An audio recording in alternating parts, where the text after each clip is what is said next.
Hey there everyone, this is comedian Kelly Berger. I'm currently in Austin, Texas, and I have something to share with you which I will consider the greatest news of your life. Big announcement, you guys. I am currently starting my own comedy podcast. Yeah, because, you know, everyone else is doing it, so might as well the Berg dog get on the action. Yeah, for my podcast, I'll be interviewing fellow comedians, friends, and who knows, perhaps even America's first female president. Time will tell. Yeah, and guess what? We already got episode 1 recorded, and that's the episode you're about to watch soon. The first comic that I interviewed was my good buddy, Will Spottedbear. For those of you who know Will Spottedbear, you know he is a veteran and a half native. And I figured, like, he deserves to be the first guest because natives were here in America first, so they might as well be on my podcast first. We had a good time talking and getting episode 1 out of the way. Hope you enjoy it, and look forward to more mayhem to come.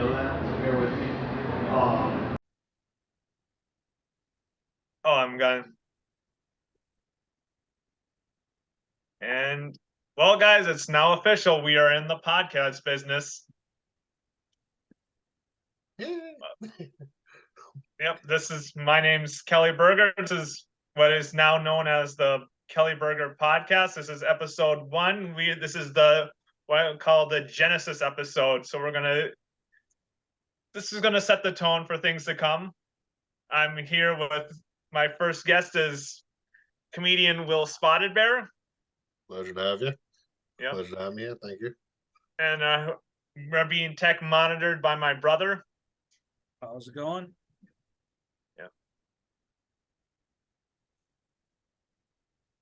Yeah. So yeah, I normally with things I don't know if I was supposed to like make noise and stuff like to help with the cause. So I feel bad because I'm like, because I can make as any sound effects or something, but I'm just like, no, let's see where he goes with this. Let's make it weird early on. Or have your own pre-recorded theme song. Yeah. I am upset I did not have entrance music, Kelly. I think we need to would have been good something Phil Collins related. That would have been helpful. Mm-hmm. Well, I think we'll give an introduction. Like, my name's Kelly Berger. I call myself a local comedian down here in Austin, Texas, and I started comedy in Minneapolis, Minnesota, where I met our guest today, Will Spottedbear. Yep. I'm also a comic of various consistency. I'm doing pretty good. I got married during the plague, so I now have like a house and I'm happy, and so it's weird. Yeah, what was it like getting married during the pandemic? Oh, it was fun. It was honestly, it was really great because we were gonna get married anyway. We already had like a marriage thing, like I proposed on all stuff already. So I was gonna we are gonna have this big wedding, but it was really awkward because I hated the idea of having a wedding. Yeah. Like I didn't mind being married, but the weddings, they're like, well, your family can come to one location. And I'm like, no, thank you. I don't want that. I also have many different families that have never dealt with each other. Yep, and was that? With your awkwardness, was it already going to be like 6 feet apart to begin with? Yeah, dude. That's the thing. Like COVID, what do you call them? Precautions. We're basically East Coast lifestyle anyway. I'm originally from Pittsburgh, so it's like you need 6 feet. You need 8. Like to be honest with you, you know what I mean. No dancing. None of us are dancing. Shit like that. But we ended up getting married at Minnehaha Falls with like 6 people, and it was great because when we did the wedding, it was mostly around civilians, right? Like non-comics. Yep. And the thing is with comics is whenever they get a chance to be to show any other emotion but humor, they go way too hard into it, man. Like a theater kid reading freaking The Notebook. You know what I mean? Like way too in the cut. So they take it more literal than an autistic person. Yeah. They'll just I think that's it. I think it's just whatever whatever neurodivergence in our head, we know we can show emotion here. So we just like get on the mic and start crying. That's all comics do. Like, Yeah, but by the way, so long. and by the way, I can make fun of neurodivergences. I am like the most neurodivergent of them all. We got some friends that could probably run you for that money, but it is it is the thing. Well, the thing is too is like I think like because with you it's funny because the only reason we made friends was you were like, have you read books about body language? And I'm like, dude, I've read so many books on body language because I needed to learn how to do it, and I just learned how to be like more outgoing with my masking, and so. Like I learned to move your eyebrows when you talk and move with your hands and not look serious. I'm a big guy, right? And like, keep your body language open. yeah, open, kind of like don't lean into people, move around. If you stay still, it's weird. Watch their feet because their feet don't lie as much as their hands do. And So that way I don't keep someone stuck. Oh, sorry, go ahead. Position yourself in a non-threatening manner. Yeah, all that stuff, dude. I read like a ton of those books last couple years too, because I'm trying to, because I take things like on the, like there's people communicate like on the verbal level and the nonverbal. Mm-hmm. And the nonverbal stuff is like sort of the involuntary, what they really mean. Yeah. People on the spectrum, they're sort of locked into like the word form of communication thing. Like, okay, this is what he literally means. Yeah. I don't get subtext. Like I get it now, but like I don't naturally. Like I had to study it. So like if I'm having a rougher day and someone says something, I'm just like, that's probably what they meant. I don't care. Or they're lying to me and I don't care.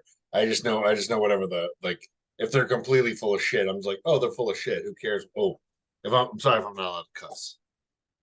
I feel like you don't care, Kelly. And Darren also looks like he's on the razor's edge. But just look at him. He's been on 1,000 miles of that road. So this is the pilot episode, so we can have a couple of crashes, just not fair two. Enough. Fair enough. Okay. So but yeah, like it's an interesting take of having to learn that and watching you learn it and then get better with it. Because it was cool to see you get like so much better with it. I don't know if you want this podcast to be about you, but why you're so great, Kelly, is this. Yes. Oh, please stop praising me. I'm being bashful. I know it's gonna be tough. That's how you get people like us. It's like, dude, your hair looks really nice, Kelly. Thank you. If you guys can't see because this is on a video program, guys, you are missing out. It looks amazing. So does Darren. I mean, everyone's doing great. I'm having a pretty good hair day too. Yep. We all just rolled out of bed just looking like this. Yeah, it's like amazing. Like we all got perfect colors on for our skin tones. I mean, what the hell are we doing, guys? Right. If we can hear my iced coffee, I'm sorry. That's a nice iced coffee. Yep. So how's North Carolina? Oh, it's really good. When I'm in the scene so far is really nice and cool, and everyone's really chill. Nice. It doesn't have crazy winters, which is lovely. Yeah. Yeah. I do sort of miss some of the winters sometimes down here because I moved from Minneapolis, Minnesota to Austin, Texas. Yeah. What's the weather like there? We've had like constant days of 100. Yeah. Well, isn't it true? But hasn't that been the case up there too? In Minnesota? No, has it not been hundreds? Darren, you're up in Minnesota. Like how many 100 days has it been? We haven't hit 100 yet this year. Okay. Fair enough. Come close a couple of times, but it just hasn't happened yet. All right. Yeah, I have been reading some posts from some friends up in Minnesota complaining about the heat, and I'm just like, pussies. Yeah, no, dude. Yeah, you guys complain for 6 months out of the year. Yeah, people don't respect that snow, that cold, because once it gets to zero, it's not like you feel it anymore. It's just your body's dying. Like that's it, right? Like it doesn't feel bad. I look great in layers. I didn't mind it, but but I survived 2 Texas winters, and it was only like 2 days. Dude, but I've been in enough Texas to know like that weather's crazy. Like I've seen a flood at 11, and then it'd be like dry and nice at 2. Yeah, like when it rains down here, like it really rains down here. Like one day, I was gonna go to like an open mic, but it just flooded like super fast last year, and then we had that tornado warning. Yeah, no, that's That's the thing Like, about Texas. I was like, got like they like to compare like the winters down here in Texas to like that one Saturday Night Live sketch what Tina Fey did about like that pill that reduces a woman's period like to 1 day. Like it's only 1 day, but it's one extreme day. Yeah, that's fair. That's funny. Like I had to drive over an overpass on the one winter's day, and it was like an instant ice ring. Yeah, since I've been here, I've seen ice on the ground maybe 2 weeks total. Like, I mean, like water, like there's some water with a little ice over it. Like you could step in it, you put your finger through it. And it snowed here once, and it was already gone after it was almost gone after the second day. It was like that, that first snow where it's all slush and like you can't really move it. It was just that. And did they shut everything down with that 1 inch of snow? Yeah, but no, but to be fair, because this happened in Pittsburgh too, where Pittsburgh is like, well, Pittsburgh shuts down for 4 inches or 6 inches. It's like, but everything's on a hill, right? So it's like not everything's built. Minnesota is like nothing but flat and wide. You can push a lot of snow out. In like most of the places. What's that? It's just flat and spreads the wealth. Yeah, and so, but no one here knows how to drive. They don't have the same kind of tires, and then also, we've all been in enough Minnesota winters. The people that like, it's not like the people from Minnesota don't drive like psychos the first time because everyone goes, no, I'll get tires later.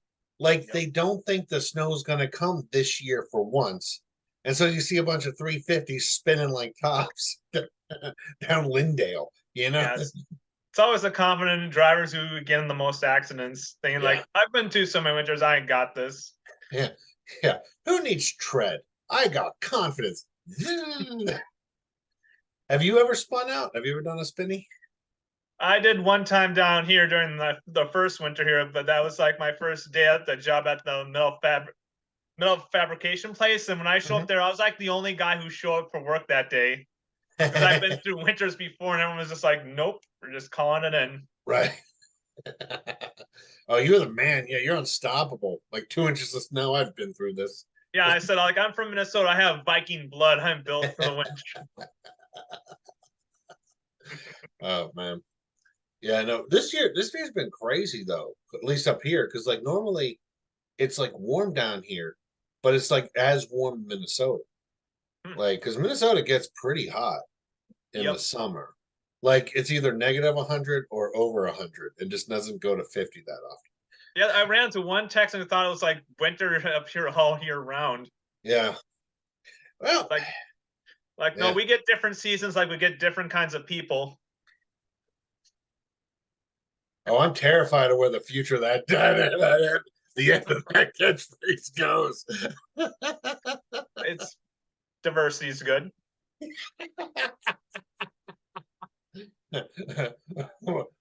What season is Kelly like? The white snow. Listen. Don't answer that, Kelly. I don't want to be a part of the real answer. Listen. It's where I'm the most covered up. I can conceal my intentions on my skin.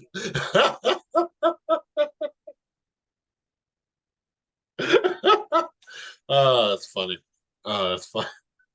Yep. So, speaking like of North Carolina, before, like, which part of Carolina are you in? Charlotte. Nice. And you've been able to hit the stand-up scene out there? A little. So I when I got down here, everything was closed down because like every state had different rules for the comedy, which was weird. So Minnesota worked pretty well during the COVID stuff with working off of what the scientists were saying, which was, I don't know, I thought that was nice, right? Like it was inconsistent, but at least it had like you could follow their line of logic. Yep, everyone's still like you moved at the end of 2020. 2020, yeah, end of 2020. Okay, yep, that was still going. Yeah, I set fire to that AutoZone and then I just left. I went and made a big splash. That's a real inside joke for the guys that get it. Yep. No, I left in November. We left in November. And yeah, so like Minnesota would work off the science, right? So like your bar could be open, but it couldn't be open after 9 Right. because after 10, people get so drunk that they want to whisper secrets to each other, which sounded silly unless you think about it. Because I remember a bunch of guys, like I'd be like at a bar show, they have the mask on, and they'd be like, "Hey, Will, let me tell you something." And they pull down their mask to get really close, and it's like, "Yo, we're not kissing, homie. What are you, what are you doing this?" But like Wisconsin, South Dakota, and like every other surrounding state, it was like the Wild West. You could just do anything you want out there, right? You can have a kissing booth if you wanted. And so you could do some pretty good shows up in the upper Midwest during 2020. And also And I mean, during, also in the rural areas, like yeah. I did my first headlining gig way up north at Lake of the Woods during September of 2020. Yeah. Were there any survivors? Not after I left the stage. Fuck yeah. Oh, heck yeah. Golly gee Wilkers. Yes. Yeah, were you able to, and also I noticed like in Minnesota, like the rules were really set down in like the city areas, and then once you got in like the country, people were just like doing their own thing like they usually did. Yeah, that stuff was interesting. And so yeah, so that's, I think that was true with most places. But when I moved down here, I was doing Zoom shows more. And I remember just watching Zoom comedy and just saying like, I think this will be just like my time just to meditate and reflect. It was interesting because like some people really got into it because it's almost like doing radio. Like so Zoom had an interesting vibe. If you ever, so like, so when they first started doing it, we started doing it. They would wind the screen. They shut everyone else's mic off, right? Mm-hmm. And then they would wind the screen to just be you. So you're telling jokes, but just to yourself, like you're talking in a mirror, and that's almost like just shaving your hand to the bone of how awkward and painful this was, right? Just, it was the worst. And comedy didn't make people's narcissism worse to begin with. Yeah, well, narcissism, and like, I don't know, maybe there might be comics that love themselves. I'm not one of them. So when I'm just looking at myself, I'm just like, oh, gross. And I tell jokes, right? Yep. Eventually they got, go. I remember during the pandemic where I watched 2 videos of these 2 comic guys giving advice. Like, you ever watch the YouTube channel of this one guy? He wrote the book like Don't Wear Shorts on Stage. I forgot his name. Yeah. I don't remember the guy's name, but he gave his thoughts on the Zoom advice. And then you also know Jeff Corley, the joke doctor. Yeah. Yep, those 2 guys. I know. They gave advice on Zoom shows, and they had 2 different perspectives on it. Okay. One guy said, like, yeah, during the Zoom time, it's the guy who wrote the book Don't Wear Shorts on Stage. He said, like, during this time of COVID, just like focus on your day job, take this time to do some self-healing, do that. And then the other guy, he said, like, hey, this is an opportunity to try something new. Like, maybe try, this is another form of a comedy. And yeah, I think both pieces of advice are valid for different kinds of comics. Right. It's I don't know about you, but I'm just picturing the second guy doing a rail, like a bump. I don't know this human being. This is completely in my head. I know nothing about this man. Allegedly, he seemed like doing a rail, like, all right, you are for God. So, yeah, no, I think it was interesting. I think it was a good time for some comics because you had a chance to stop and reassess. Mm-hmm. Right, if you're doing it the right way, if you're beating your head against the wall, if you really enjoyed it, and like with Zoom, eventually what happened is they kept all the screens on. So like right now on Zoom, you can see everyone's face, right? And they would have 1 or 2 strategic mics on. So if I told a joke, they would laugh. Now, to be fair, the people whose mics were on, their job was to laugh. So like, it didn't feel as natural, right? Like, when you got a real laugh. Was it hard to hear the laughs on Zoom? You hear like, it would be like almost like a walkie-talkie, right? Like a radio, like, so like it had a little bit of a delay. Yeah, like wrecked him, damn near killed him. That type of shit. Yeah, I remember had that sort of problem when I was on stage. Like sometimes I would listen to recordings and be like, damn it, why didn't I hear the laughs on that one? Yeah. And then I would react like it didn't get a laugh and get super defensive. Like, Yeah. Well, yeah. If you don't hear it on, that's super weird. Yeah. Depending that's on what also you're a sign working. like maybe I need to get a hearing aid. Yeah. That happened. So I wear glasses now. Do you know how I found I needed glasses? How did you find out that? I was hosting this like uh game show, this like pun eccentric game show. And so people wrote scores, right? This is at Spring Street Comedy Corner, it was Pandemanium. And and Fundamanium? yeah, it was fun. It was a fun little group. And they had like a whiteboard, small whiteboard. And so the score is supposed to be 1 to 10. I'm like, is that a cue? What the like so there was one person in the far back, and this might be like 50, 60 yards. I could not see them. That makes perfect sense. The second person was probably like 20 yards. I didn't see them. The person was like in the front of the stage. Like And that was I the person could who got the most answers right because of your nearsightedness. no, they're the ones that they wrote like their score down. So like the three judges were there, the people, the contestants were up here, and they wrote down the score, and they're like, "Here's the score," and I'm like, I cannot read that score, and everyone like, it's a 5 or a 10 or whatever. It didn't matter what the number was. What mattered was people didn't want me to drive home at night. Like it was just so bad, and I'm like, so halfway through it, I'm like, am I blind? And they're like, yes, you are. Yeah, you need glasses. Thank you for coming to the show. Be careful on the road. That speed limit says 15, not nifty. Yeah, they're like, use high beams. People will forgive you. You need all the help you can get. So And you said it was like a pun-based quiz show. Like, yeah, how did that work? I don't even remember. I think it was just they give you like a topic and you had to make puns about it. Was it this like in this like Jeopardy said like answering a question you had to answer in like a sarcastic remark? Something like that. Yeah, somewhere you got like a couple minutes to make puns about a subject. All right. Like, what was the funniest pun you heard during that night?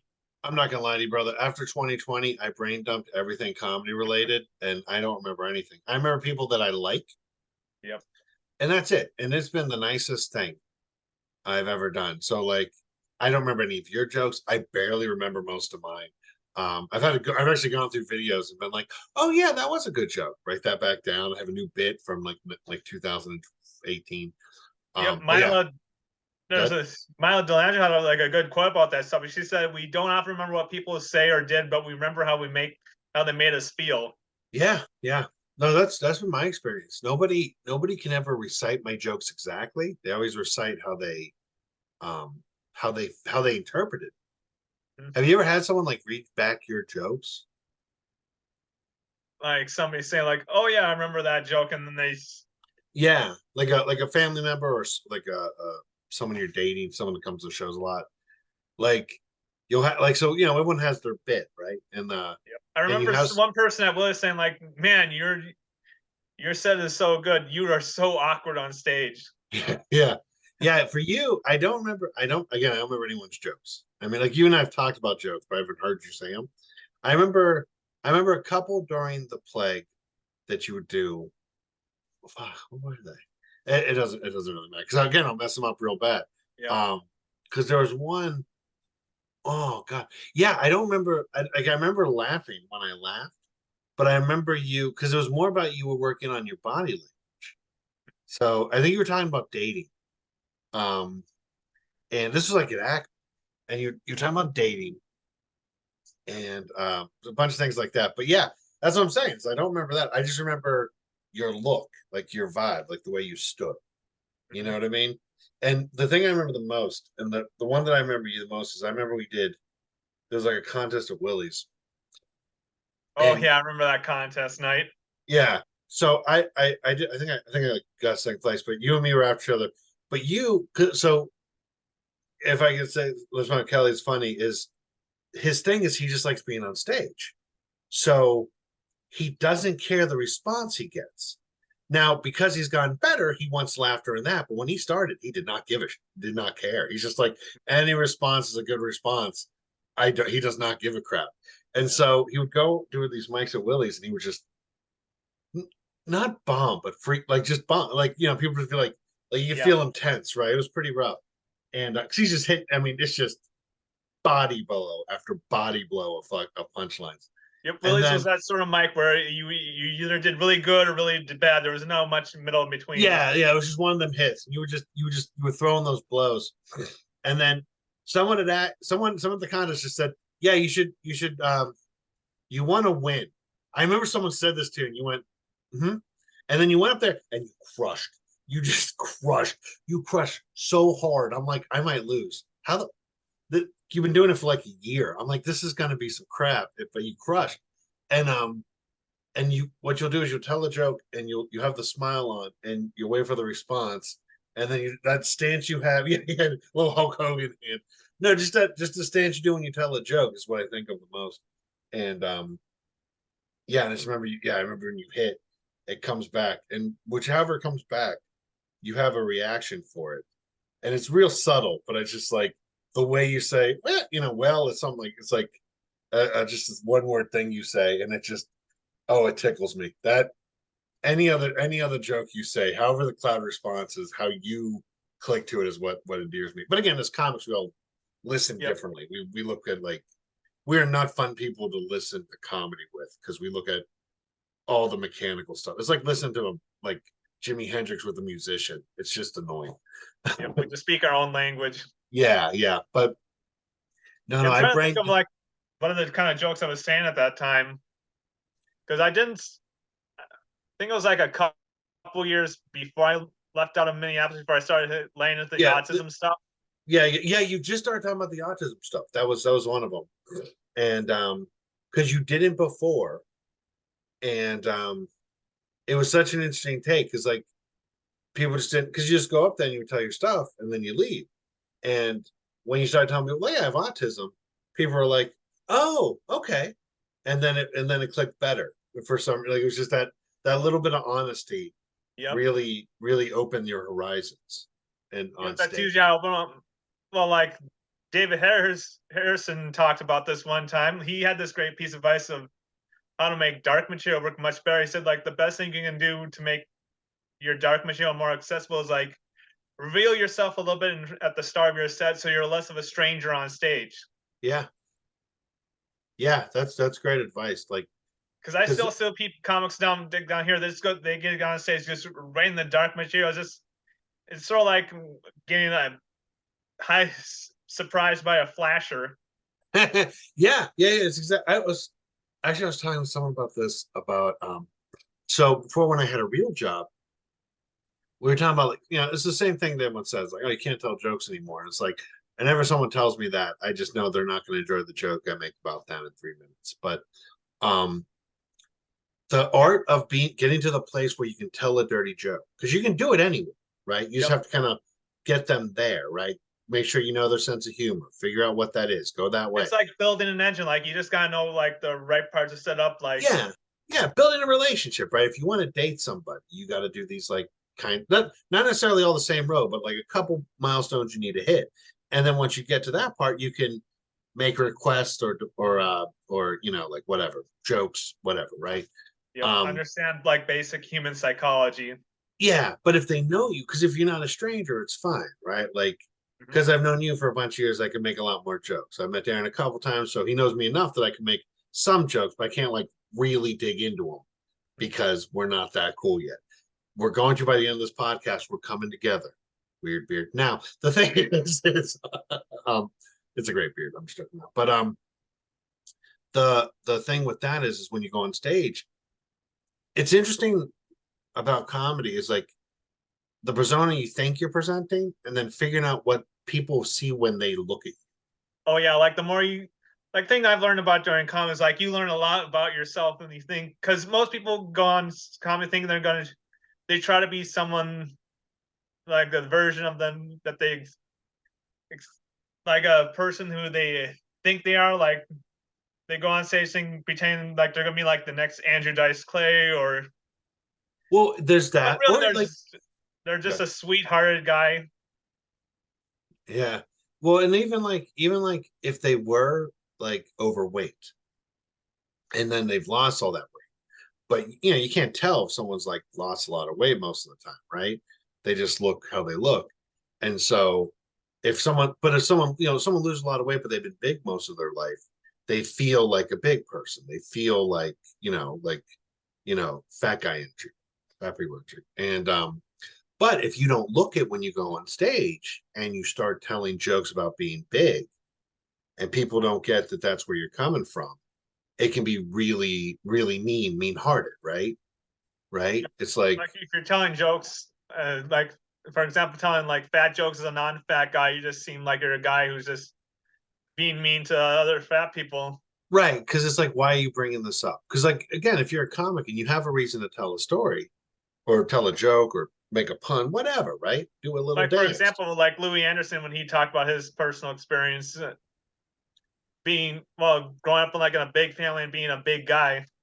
Yeah, you can. Yeah, if he lost all of his weight, or if he had lost all of his weight, and he just changed his entire look, and he just referenced what he was, like the Life with Louis show was perfect because it explained who he was. The cartoon, he had a cartoon when I was a kid. Yep, It I was a remember great watching cartoon. that. Yes, it was super dope.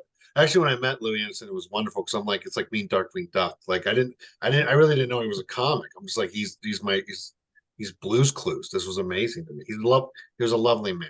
And Yeah, I never got to meet him yet, but I met his nephew a few times. yeah, I'm friends with nephew too. And so like, but like, yeah, you can explain what your situation was, and then if you make jokes on it, if it's believable, then people will get on board with it most of the time.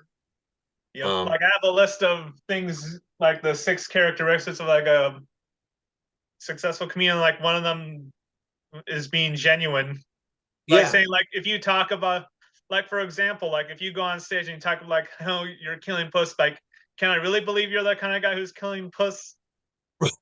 Right. It makes a thing. It's like it's one of those, it's so interesting where it's either you're obviously lying so much that it's funny. But if you're only lying to yourself, then it's kind of sad and people tense. Right? Yep. I think that's sort of like what gets people like irritated with like comics who virtue signal, just like I know you like to stalk women. Okay,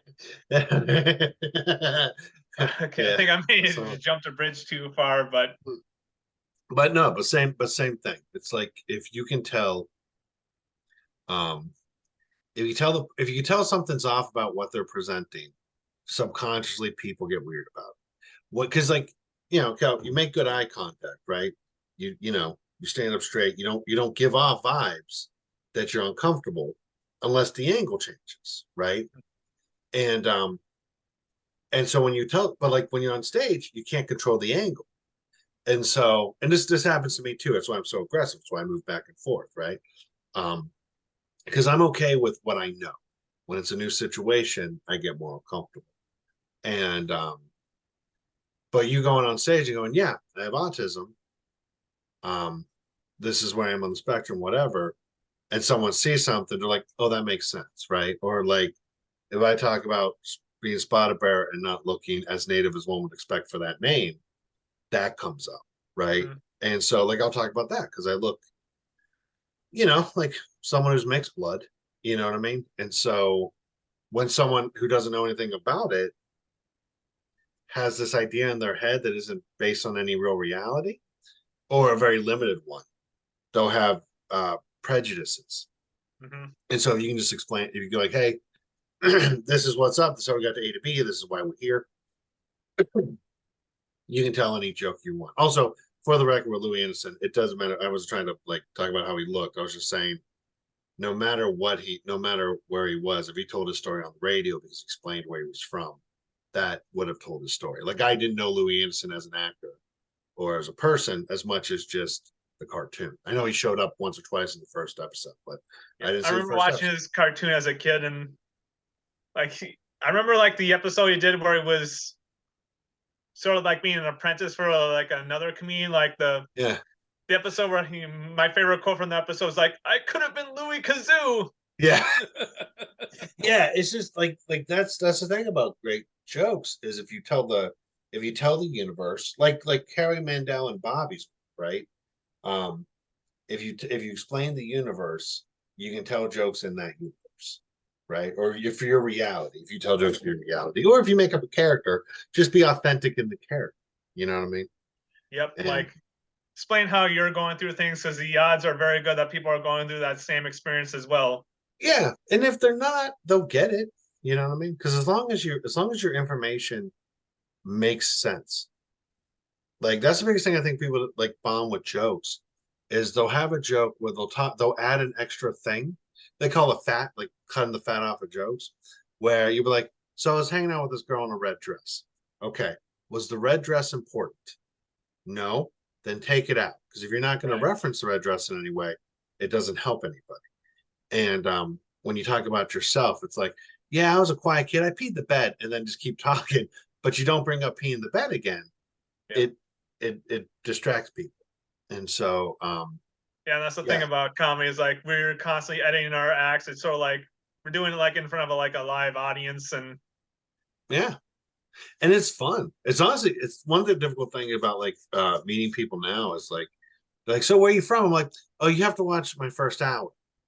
It's very funny. If I just tell you my life without the jokes, it's just really sad because I've tightened it so much in my act that I'll just tell you, because like part of the reason I started comedy was like to explain stuff. I learned to make jokes if it was like dark, stuff I'd done. And so with all the comedy stuff done, like all those jokes are perfect. If they're like, so how's this? And I'll just tell them the point blank story of what happened without any of the jokes to really, sweeten the pot there, because all the jokes are over here now. So when I meet people, I'm like, I got some stand-up clips. Watch that. If you have any other questions, come back for follow-ups. It'll be fine. I cover most of this now. Thanks. I'll talk to you later. Yeah, just send them a link to your YouTube channel saying like, this is how I'm doing. Yeah. I'm not trying to be viral. I just want to be understood. I don't need millions. I just need a hug. That's all I'm saying. So, but yeah, it's an interesting thing. How have you felt about your jokes since like being that kind of authentic, that different kind of authentic?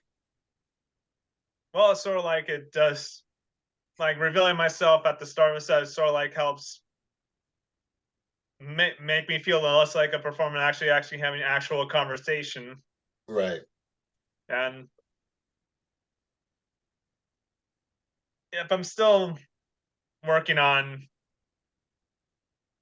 reading the room and just sort of like reacting, then like especially doing the mics down in Austin, like the scene down here, there's a lot of mics, but it's a lot of work.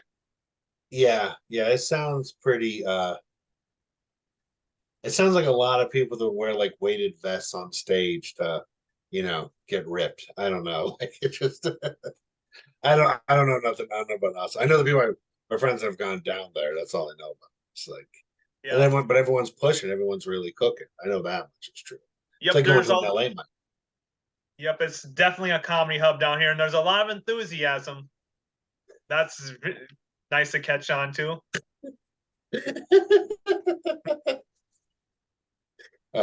Normally I hide my higher pitched laugh because I'm friends with Kelly. I'll actually give a real laugh. I hate that about myself. Anyway, funny.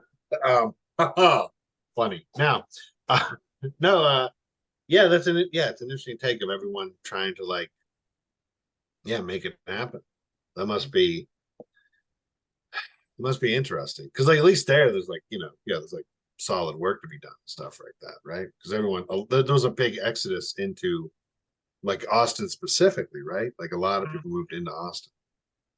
So yeah, there's a lot of people moving down here, and there's a lot of mics, and it's sort of like it was very similar to my experience when I went over to LA a couple years ago. Yeah. LA was weird. I didn't mind it. It was interesting watching like because there was like tiers of stand-up shows too, which was interesting.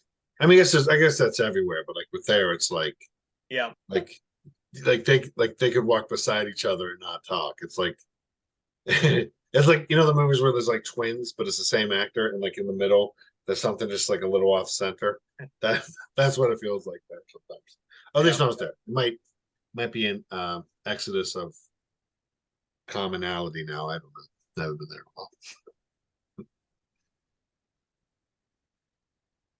Yep. So yeah, freaking but yeah, you're enjoying the scene. Getting like Yep. Yeah, and also I started my own open mic last February. Where's it at? Is at a place called Beer 30 up in Maynard, Texas. Oh, cool. So it's right on the outskirts of Austin. It's in that Goldilocks zone of being in a like between the city and out of the city. Okay. Like a first tier suburb. Yep. Nice. What So day? it's every second and fourth Saturday of the month. So every second Sunday, second and fourth Sunday. That's pretty cool. That's a good time. So that way you don't lose. Yeah, you can get like a pretty consistent going without having to worry about it all week. That's pretty smart. Yep, and the bar staff and the bar is very supportive. Mm-hmm. Yep, and Oh. we got a couple regulars who come in every Saturday.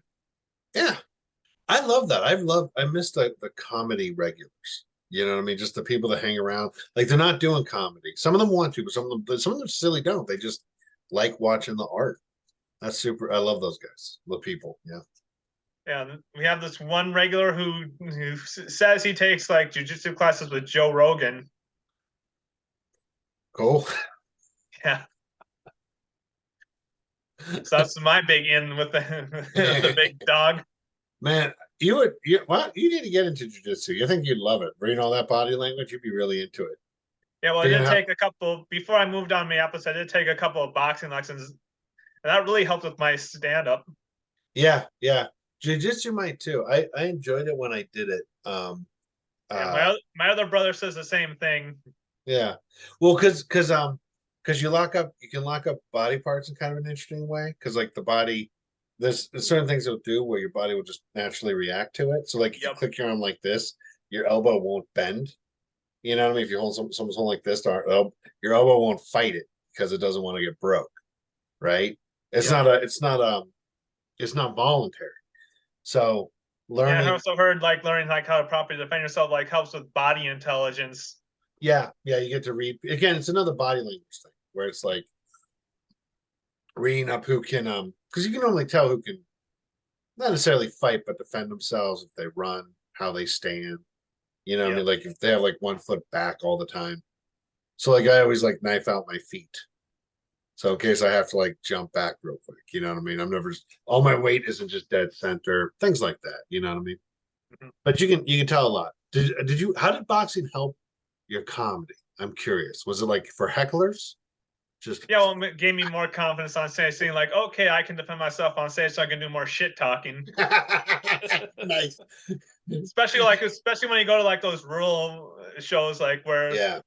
where like the local heckler is like the town favorite guy, so you have to learn how to work them. You can't just call up the staff saying like, "Hey, get rid of this guy," like they do at the mothership. Yeah. Where it's like the guy is like the fan favorite or the guy who just wants to fight. It's like, yeah. It's like, I'll beat you up. You're beating up a comic, dude. What where do you think this falls in the tough guy lore? You know what I mean? We're not like, yeah, that's fair. That's super funny. I would pay good money to watch you stomp a heckler with a 3-piece. Just what happened? Well, Kelly told a pretty controversial punchline, and then he hit this guy in the liver. Well, there is this one mic down in Austin that it's a Heckle Mic at Creek in the Cave every Sunday. Yeah. It's just basically damn it. I've got to record more of my sets there because every time I have a really good set, it's not when I'm not recording, and then when That's life. That's life. Yeah. It's the curse of the camera. The best recording is the one that got away. Yeah, always. Yep. But basically the way this mic is set up is like you do 1 minute of like regular material, and then the last 2 minutes you get mercifully heckled. Okay. Do you get over like that would be weird. I don't know if I've ever done a real purposeful heckle show. I've done a show where everyone heckled me once, like the Arrows of 300, but like I haven't had. It's actually more of a roast mic than a heckle mic. Okay. So people just like so it's not just everyone yelling at you. Yep. Is it that just Yeah, it's sometimes you just get people just yell at you over and over again, and you're trying to respond to one person. It's just like one. It's just basically like a comedy hazing section. Okay, I can see the sales pitch of it to get used to, because yeah, if you freeze up, you're screwed. Yep. That's the deal. You just can't freeze. You just gotta stay fluid.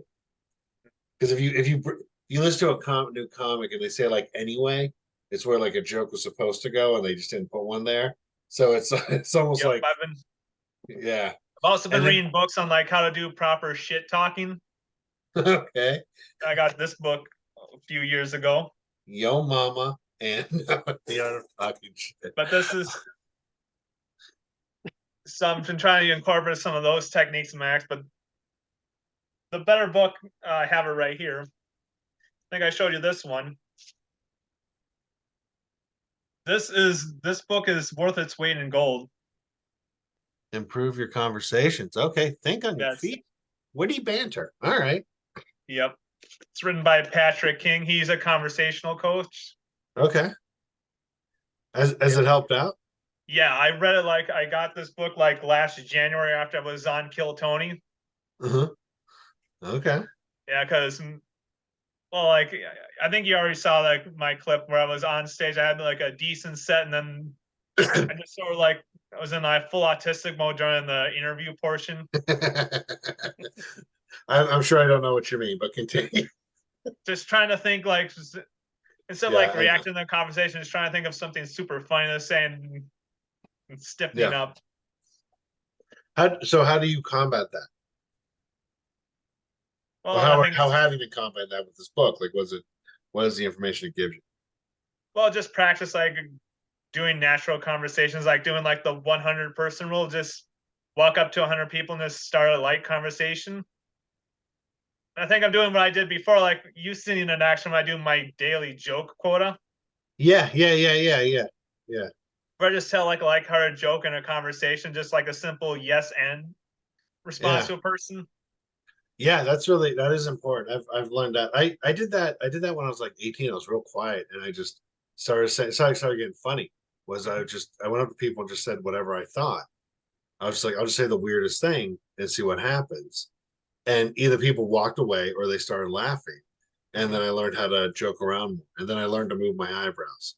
That was a big selling point of that. Because I'd be like, sometimes I would just say something messed up and just be like mad. Like, something weird. But yeah, no, that sounds great. Fuck. Yeah. It's a muscle that just needs to keep being stretched. Yeah. Yeah, fair enough. Because yeah, I've seen you because like your talking style, like I've seen you conversate with like people and be like real chill and dominate the conversation, but you're real like laid back with it, which I kind of envy because I'm pretty well, I've gotten like more laid back. But I see myself as someone who engages more in conversation because that's how I started it. You know what I mean? And yeah, people come to you and I've seen you like work it, but I haven't seen you like roast battle anybody. You haven't like dropped your mama so fat jokes on anybody. And I've been to that that. Heckle Mic. I'm much better like being defensive and like taking the cheat. Not very good at actual heckling, which I think is a good thing because that's not something you want to be good for in comedy. Yeah. What are you good at in comedy? The worst part of it, I am. Here, watch me destroy this guy on stage. Yeah. I am the bringer open mic of comics. It's gonna be like the guy. I kind of want to see like who's like the world's greatest comedy heckler. Oh yeah, that'd be fun. Do you ever see the Andy Kaufman bit? I'm forgetting the guy's name. Something Fatone or something like that. He Andy Kaufman would have a heckler in the audience. Do you know what I'm talking about? He would look like a lounge singer, big mustache. I'm gonna look up his name while we're talking. So he did. I know the alter ego's name was Tony Clifton. Tony Clifton. That's exactly what I'm talking about. Tony Clifton. And so yeah, he would go on there and make him cry, and then like they would pull him out and he'd be screaming, "No, stop!" And this is, yeah, be that guy. Be that guy. Have you ever watched Paul Provenza's The Green Room? Loved it. I know exactly which one you're talking about with Bill Burr and yeah. Yep, Oh, there was so an good. episode where there was one guy doing like a Tony Clifton impersonation. Yeah. It's like, what was it? Is everyone had a if everyone had a good night, I'm happy. I forget what his little catchphrase was. Yep, it's And that does sound something Andy Kaufman do, like something totally WWE related. yeah, I love that stuff. Like, it's not my vibe. I don't get like that troll comedy, you know what I mean? Where like they're like, you know what I mean? Like I don't necessarily like I'm not good at pranks. You know what I mean? Like I don't get pranks. Like I enjoy them, I'm just not good at them. Yep. And so watching someone make a prank or make something like that, I think is cool. But if I was in, I'd probably be in. You know what I mean? I've watched another pranking is also another art form that takes practice to do. Like we've seen people, especially like young Gen Z kids, they're starting pranking, and then they just say like, "Hey, your dad's in the hospital." Whoa.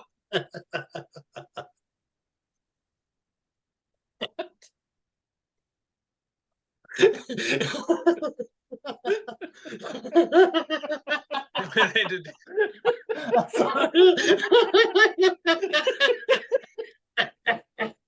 It's like, okay, like you forgot the part where you had to Oh my bring God. the dad on, saying like, "Hey, I'm still okay." If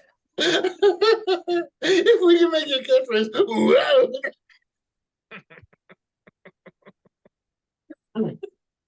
Oh my God. So we're both dying here. We are not breathing this deep all week. Good God. Cracked open my diaphragm with that one. That's in the hospital. Oh God. Oh, we are both red faced right now, if you ladies and gentlemen, people of the earth. Oh my Lord. Yeah, it is interesting watching. Do you ever watch The New Girl? The new girl was Zoe Deschanel. Yeah. There's an episode where this guy's trying to do pranks, and it's like he either goes way too soft or way too hard. Oh. It's like, and it's the same thing. He's like, I put a small amount of sand in his right shoe. He's gonna be mind blown. Or I kidnapped his dog. It's like one of the two. It's quite an escalation. Yeah. It's an art form you don't think about, but it's not. Yeah, like that type of stuff. Like if it holds a point, I like it. If it's derivative and it doesn't have a solid point, I don't like any humor where it's like, well, we're in the know. It's like that's never Right. never that humor. So I would, but if you decide to make a surfboard Kelly Berger character, I would buy that action figure. Honestly, you could just we can edit this out if you don't want to, but we could market you of just getting certain Ken dolls and just like putting like cigarette burns and like deadening the eyes a little bit. And I think we got your merchandise lickety split. You know what I mean? My own Ken Kelly doll. Yeah. There's one of Hagrid for me where you just pull back his hair and pretty much keep the clothes because I don't dress well. So we got some killer merch on us, buddy. They don't really make any plus size dolls. I guess like a sad teddy bear. I guess that would be me. Just like a teddy bear in the street. That would be my son. Some people often tell me like I'm as expressive as a Ken doll. Yeah. Well, it's one of those things. It's like, yeah, it's an interesting thing for you where it's like, because you're in a, like for me, like one of the little things that changed my persona on stage is glasses, right? Glasses changes how people react to me, right? Oh, yeah, because you're not just believable as like the hard Native American military vet. Yeah. They're like, well, he can't be like that. He has glasses on. He must be silly. He must have an art major. Yeah. It's like I feel like that hair buns in some way. And so yeah, learning that look about yourself is such an interesting thing where you have like it's interesting because you do have like a Ryan Gosling no blinking effect that I think could really work for you. Because if you talk to that guy, he also never blinks, and it's just adorable. I love it. I don't know. Yeah. Did you see the Barbie movie? I did. Did you see it? I have not yet. Have you seen it? Not yet. Soon. I think I might go see Oppenheimer first. Barbie, I guarantee you Barbie will be better. I really enjoyed the Barbie movie. it was, as the jokes go, was well written. It I heard Ryan Gosling was really good in it as Ken. They were all really good in it. It was a really good movie. Margaret Robbie was amazing. She objectively, one, I didn't realize how much she looked like a Barbie doll. So yeah, like, well, no, like the original, like, it's insane because you don't think about Barbie as a person, like, because like you see her and she's attractive, but like they put her like next to a Barbie and you're like, oh, like, because it was like an original Barbie, and it's like, oh yeah, she looks like Barbie. Yeah, and also But Margot Robbie has good comedic timing too. yeah, and she's good comedic timing. She has good dramatic timing. So does Ryan Gosling. Everyone in that movie was great. And like with Oppenheimer, I get annoyed because it's like, yo, they're omitting so much from that movie that it's just like, I know enough. I've read enough about the Manhattan Project that I know they didn't put in that movie so much. So I'm just like, this is all. No, I'm sure the actors are great. I'm sure the movie is fantastic. It's just like the Barbie movie might be more realistic to the events of reality than whatever the hell Oppenheimer's doing. I just, and so, like, that's why I didn't want to see it. I didn't want to see 3 hours of someone um feeling melancholy, but like righteously so. It's just like whatever. The Barbie I just movie like was how great. the marketing, like how the timing, like how these two different kind of movies just came out at the same time. People just made it an event together.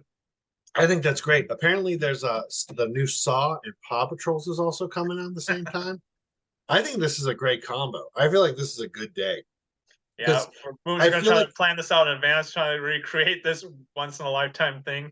I think it's dope. I think if you watched Oppenheimer and then Barbie, I think it'd be great. Because the thing is with Barbie that I think people don't get, it's like the Lego movie where they never no so like whatever the hell people, because people get weirded out because I've seen people going like, well, they demasculate Ken. Ken has literally always been demasculated. That's like he literally never had genitals. I apologize. I wasn't saying that about Ken. I was mostly just talking about your hair. And you just have really nice hair going. He has like a good swoop, like a Ken doll. It's a good haircut. Looks like a reporter. And so he's put together nice, like Ken was. But Ken was also known as like not having genitals because they're not sexual creatures because they're fucking plastic. And so the movie never sways from that because they're Barbie and Ken dolls. So some of the stuff that people have like manufactured doesn't make sense because it's like how do Lego people fuck?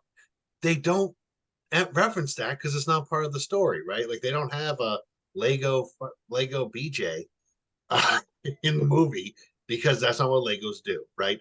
What is They would put like that little top head circle in their crotch area. Yeah. Well, they joke about that in the Batman movie. One's on the other one's head, right? That was wildly sexual, but in the world of Lego. So that's my thing. So like the Barbie movie, I thought was fantastic. They had really good jokes and good acting. Yeah, no, people got weird about it. I watch it. This is the caveat. I watch it with my wife, and yeah, it wasn't as like down your throat as people said it was. It's just like people I get more concerned about guys that relate themselves to Ken. Like, I don't know. I just never saw myself as, Ken. Yeah, that's me, baby. Yep, you know how I make my lack of personality my personality. Yeah, it's just, yeah, it's such a good. I really enjoyed the film. I thought it had great jokes and great timing, and the acting was good because there was some like serious parts in the world of what it was, right? Which I love that. I love when like you have serious actors doing silly stuff, Right. And so that's where it clicked for me. And then there was a couple jokes that my wife specifically wanted me to watch, and I loved them. And apparently it's like 50-50 if a guy does or doesn't. But I thought like it's like a litmus test. Like if your guy laughs at this joke, run away. Yeah, pretty much. That's pretty much it. But also with the jokes, I'm like, I kind of see where she's coming from. Because the one they did, I was like, oh, that's hysterical. And I know two guy friends of mine that would get annoyed because of how much they do it. And yeah, I thought it was a great movie. I thought it was a great movie. I wouldn't see it again because I'm still, misogynistic, but it's still a great movie. I don't want to support them or nothing, but no, sincerely, it's like if you give that movie too much money, and women will make more money than men. Oh no, don't ruin that. they're trying to get it with AI, right? All the guys are everyone's out anyway, right? They're gonna like, everyone's getting not paid equally. Isn't that their point now? Well, I'm No, already being. I'm trying to be ahead of AI by delivering my jokes like AI. I can do a robotic voice too. Come at me. you you don't have a robotic voice, but that's funny. Yeah, no, it's Well, yeah, I did I thought listen it to was some of my old recordings, and I'm still working on trying to be less monotone on stage because excuse me. Thank you. that's another reason why I bring up my autism up front. Yeah. Otherwise, it just seems like super weird. Like when I don't bring it up, I just sound like a guy who's just like delivering jokes like right out of a typewriter. Right. It just makes it makes a little difference because it shows that I don't know why, but that That's little also thing is just like, another reason why comics are recommended to take acting classes, like to learn how to emote. yeah, Like, yeah, show me like you're excited without saying you're excited. yeah. Like some of it too is like if you tell a dirty joke and you just and you tighten up, they'll tighten up. Right. That's actually one thing I talked to someone about this early on with you. Was one thing she would do is because whatever you would say, and you wouldn't say like really horrible stuff or nothing. You just say, but whatever joke you would say, like you would stay there and you'd wait for the response, right? And it was so interesting because it was because again, the thing that I found that I thought was coolest about you, well, not coolest, but like the thing I noticed most about you, like especially early stage presence, was you would say what you would say, and then the thing will come back, and you'd be like, and then keep going, keep popping, right? And that's fantastic. That makes you unstoppable on stage because you saw someone who tells a joke that they don't fully believe in or they think's a little dirty. You ever see a comic say like, "Well, this one might be a little too much," and they kind of like tuck in their shoulder like the Gerber baby. Mm-hmm. When they tell that joke and they tighten up and they just you feel their chest going, you feel them like take a step back, you feel them Like tuck it into the mic, hugging. You know what I mean? Mm-hmm. When their energy goes back in to shell themselves from what they just said, the audience will also shell up. Yep. And the joke will fall flat. Where if and also like another advice I've heard from Jeff Corley said like whatever state of mind the comic is on stage will match how the audience is going to feel about it. Yeah. That's it. Like they do trust you. and the comedy, one thing I liked about comedy the most was how much the communication is in verbal. Right? Like because if you keep the rhythm up, if you get your rhythm down, because I remember Mel Burr did this or I heard about this. I haven't seen the tape, but he would tell his jokes in his rhythm, and then he would read the newspaper, and he would still get a laugh. Mm-hmm. And if you keep a beat with the audience, whatever that beat is, they'll train to the beat, right? Yep, they'll pick up in your mood instead of what you're actually saying. And yeah, a lot of comics get that. A lot of comics who take things very literal get that confused. Like, oh, he was just talking about like sandpaper, and he was killing it. And I talked about like the state of affair of the human condition, and yet everyone fell asleep. Right.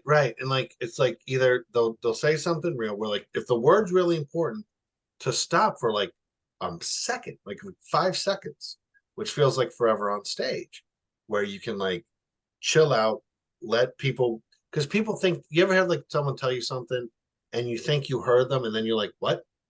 Because it didn't register in time. Same thing. It's like throwing a ball. Mm-hmm. You got to let them catch it and throw it back, right? You got to give them a little bit of time to like. Or like when you're reading a book and you're just like, okay, I'm read a couple of chapters, paragraphs, like, what did I just read? And then you have to reread again. Yeah, and you gotta let your brain process whatever you hear. Yeah, you gotta learn like I read this one thing saying like there's when a performer's on stage, there's 2 types of noises that they make that come out, either like a lecture or a song. Right. And like once you know what you're doing, mm-hmm. you can adjust accordingly, right? And like and that's a big deal. That like authenticity and like that, and just that rhythm. Because again, like people remember. So people with me with my jokes, they'll remember a catchphrase. They'll remember a specific thing, right? So like, one joke I had with nails with baseball bats sticking out of them. That's like one I get told all the time. Yep, the one with Uh, your mother. The one with my mom, yeah. Yep, And I can remember that one. yeah. That one's my big one. The spoon one, where I talk about eating cereal with heroin spoons when I was a kid. The baseball bat was me finding out when I left Pittsburgh that not everyone had a baseball bat with nails sticking out. Yep. And so it's just a joke. It's like those are like two big jokes that people will remember, but they can't really recite it. They'll shorthand it, and they'll get sometimes they'll get the the moral of what I was saying, and sometimes their moral's different because their view's different, and it's like, oh, that's interesting. And so what I can present and the thing I can control, because how people take my jokes I can't actually control. What I can control is what I look like, how I react, how I act, because that's what they'll remember more. Because if they don't like my jokes, they're not going to like me. It's a weird thing. It's like most people can't tell everyone's jokes off hands. Like, so if someone can recite everyone's joke, there's a good chance they don't really know what that person looks like, right? Like, Right. But if someone likes a comic, they like that person's vibe. It's like a conversation. And what you control is what you do, like how you dress, how you present yourself, and then Yep.